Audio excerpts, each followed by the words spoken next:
It's December 2020, actually the 25th, 2020.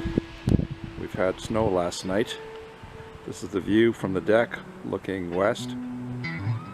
And you can see we've got lots of snow stuck up in the trees, which gives us a really nice feel to the woods. We've now scanned around through south, looking east, and continuing around. All the snow on the branches, and this is looking north on the other side of the house. Looking north, the house is off in the distance. Don't know if you can see it through the trees. This is the clearing over by the pond. This is the pond I dug by hand. Wherever you've got Phragmites, there's water. You can see I've been knocking back the Phragmites to some extent. Anyways, this is groundwater, and there's always a small current coming through, so you can see the ice hasn't actually solidified and it's still pretty soft there.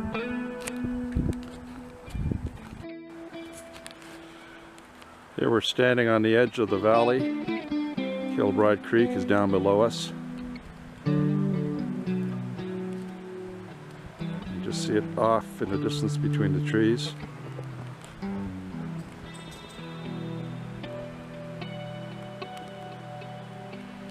We're now looking northward again.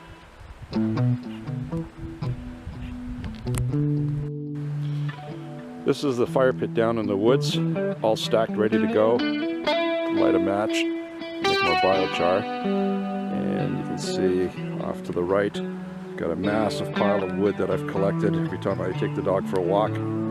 And so that's all prepared to be biochar. This is looking south along Kilbride Creek. You can see the water level is starting to come back up again. It was pretty low back in the fall.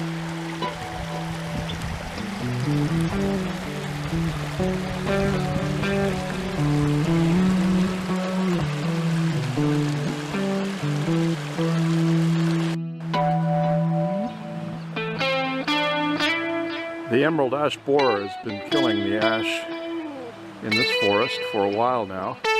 Some of these trees have been standing dead. Branches are coming down. So there you can see in the middle of this image is a masked tree still standing without any branches on it. And unfortunately, here you can see the damage as some of these trees are starting to fall over. So this has opened up a bit of a clearing. So I think I'm going to take that opportunity to plant some sycamore and tupelo and a few other rare trees down in this area. And that'll help to increase some biodiversity.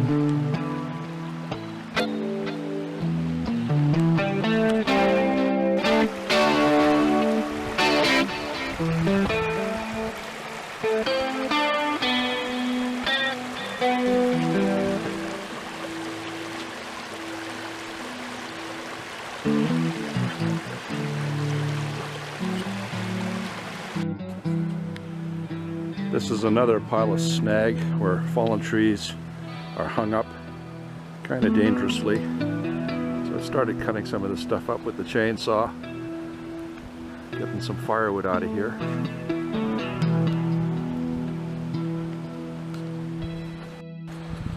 And again, more fallen branches out of the dead ash. In this case, they happen to be right at the foot of this massive basswood. These are big, tall trees with a massive canopy way up high. This one's probably well over 70 feet.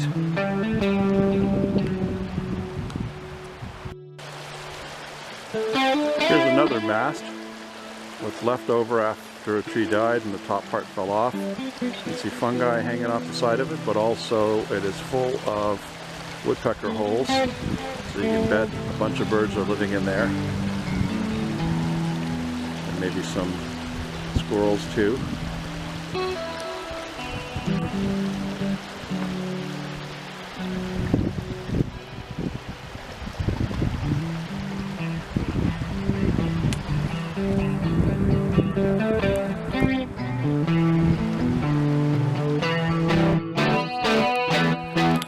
there's a Kentucky coffee tree with all the big seed pods hanging up there, still on during the winter. They'll drop off by the spring.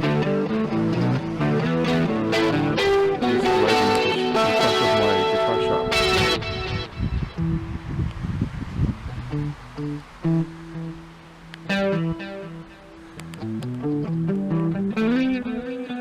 That's a balsam fir.